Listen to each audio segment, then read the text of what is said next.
Come on, I know you have one. I just want to borrow it. I promise I will come back mere seconds after I left. Are you insane? No, scratch that. I know you're insane. Are you reaching new heights of insanity? The answer, my bald, dim-witted friend, is no. But I promise I'll be super careful. I'll just make one tiny, insignificant change. That's all. My inventions are not playthings for you to use as you please in order to satisfy some strange pop culture obsession of yours.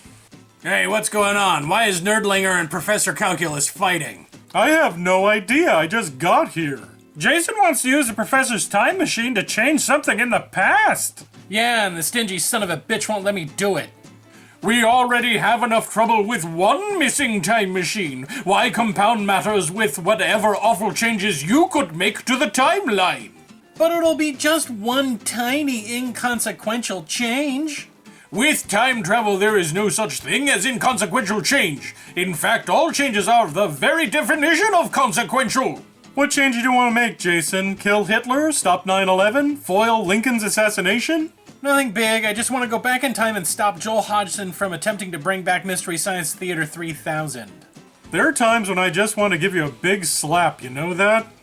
Why do you want to stop some nerd from bringing back the Ultimate Nerd Show? I thought you'd be geekgasming all over the place. Well, I was at first, but then I started to see how different it was going to be, and I started to get scared that it would suck hard, and that it was going to be like the Star Wars prequels all over again, and I'm not going through that a second time. I'm not going to do it. Now give me the keys to your time machine. It's a time vehicle, and you can shove it in your posterior opening. Now, if you gentlemen will excuse me, I will continue my investigations into these localized time shifts that keep occurring. Fine, you go do that. I don't get it. If you're afraid that it's going to be bad, then just don't watch it. That is not how fandom works. I have to watch it. It's a compulsion, a need, an addiction. If Joel Hodgson makes it, I must watch it. Calm your tits, dude. I can't. My tits are as agitated as they can possibly be. I am at TitCon level 1. Well, maybe it'll be good. I mean, it's being made by Joel Hodgson, right? He's never let us down. Except that time he quit the show. Yeah, and the prequels were made by Lucas, and The Hobbit was made by Jackson, and look how they turned out. I refuse to get my hopes up again. My advice? You gotta stop taking all of this geeky nerd stuff so seriously. It's just entertainment, for the love of Pete and Mike. Well, Fundy, that's kind of rational. No, I'm a totally rational monster despite what you guys say. What I suggest you get into is religion. That's never disappointing. Fundy? It's never disappointing! Look, I know it's just movies and TV and comics and stuff, but it's important to me. I love MST3K and I don't want it to be bad. You said different earlier. No, I didn't. Yes, you did. You said it was going to be different and you were afraid that it was gonna suck. So? Are you saying that I'm resistant to change? Well, I'm not. I accept change. I encourage change. I fucking love change. No, you don't. You say you love change, but whenever it comes to something that you care about, you get all like you're being right now. Yeah, like a conservative when society changes. Or an old person when the seniors menu at Applebee's changes. Or some weirdo when YouTube changes its format. That's not the same thing. Sure it is. You have something that you love, and now you have to face the prospect that it'll change, and it's harshing your mellow. My mellow is more than harshed. It's been beaten with a piece of rebar. It's bad enough that I'm living in the era of remakes and reboots. Do all of my most favorite things in the world need to change? It's not all bad. You like the new Star Trek. But for every Star Trek, there's a Transformers, and a RoboCop, and a Prometheus, and a Total Recall, and a million other awful things. I don't get what you're complaining about. At least you get new stuff. Do you think I'm getting a new Bible anytime soon? No. Maybe you'll have to write it yourself. I've tried, but it's harder than it looks, and I keep putting orgies in it for some reason. I'd be interested in seeing your rough drafts. I bet you would. Look, guys, I just wish that people would let things be. MST3K has been canceled twice and fans brought it back. Hooray for us. It lasted 11 years. Why can't it just be allowed to remain a cult TV classic? Money! I know money. Oh, so that's what you're upset about. Your icons aren't as awesome as you thought they were. Yes. No. I mean, I don't know. I know that they produce the shows that they will make money. I'm not stupid, but I just thought that, well... You thought they made the show just because they love doing it, right? And they only made it just for the fans to be happy. And you guys think I'm naive. I know. Look, I'm under a lot of nerd-related stress right now. Star Wars 7 is only a matter of days away. A new Star Trek TV series is being talked about. Batman v Superman just keeps looking worse and worse. And now MST3K may come back with Jonah Ray in it. Jonah Ray! What do you have against Jonah Ray?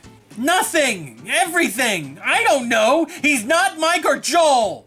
I heard Patton Oswalt will be playing TV's son of TV's Frank. I know! I realize that it's not rational or reasonable. I know it's just a show and I really should just relax, but I just don't want a new MST3K. I am happy with what I have. But just think, a whole new generation of people will be able to enjoy something that you do.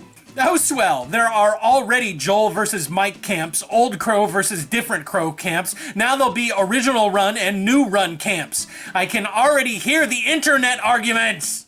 You're a spoiled little baby man, you know that? No, I'm not. Oh, yeah, you are. Oh, boo-hoo, that favorite TV show of yours is coming back. Wah, it's like listening to someone who loves candy whine about getting more candy. Just shut up and eat the candy. I wish my favorite stuff could get a second chance or a third shot or a reboot or whatever you're frickin' calling them. Yeah, you nerds are living the high life. All of those things that you dreamed of back in the old days are finally coming true, and you have the gall to complain about it? Well, complaining about nerd stuff is part of nerd culture. And it's stupid and I hate it. Here's an idea. Why don't you wait until the new MST3K is actually produced, watch it, and then complain about it? Because that isn't how it's done, Gary. I have to bemoan how awful something will be beforehand. That way, when it's actually good, I can be pleasantly surprised, or when it's bad, I can be justified in my months of bemoaning. What do you guys think? Should old TV shows and movies be allowed to die gracefully with their reputations intact? Or can reboots and resurrections add to their legacy? Or are they all just cash grabs exploiting everybody's nostalgia? Comment down in the Who Cares About MST3K section. You know what show I wish I could make come back? Kolchak the Night Stalker. Not only was it an awesome show, but it was also 100% true. I'd bring back the Ghost and Mrs. Muir, except it would be on Showtime. And it would be adult themed. You'd bring back an obscure TV show from the late 60s just to satisfy your desire for supernatural ghost sex? I just had to listen to you bitch and moan for 7 minutes over MST3K, so cram it up your bunghole. Well, I would bring back Love American Style. Well, there's a nightmare made anew. I can't think of anything worse than a romantic comedy series. Yeah, well, mine would be different because it would be all about devout Christians falling in love in humorous ways. Oh, the nightmare gets worse.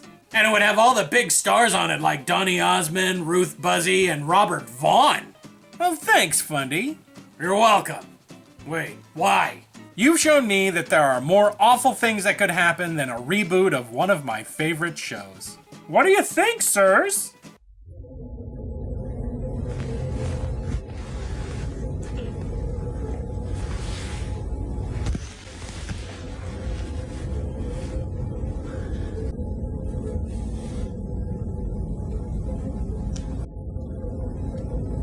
Push the button, Frank.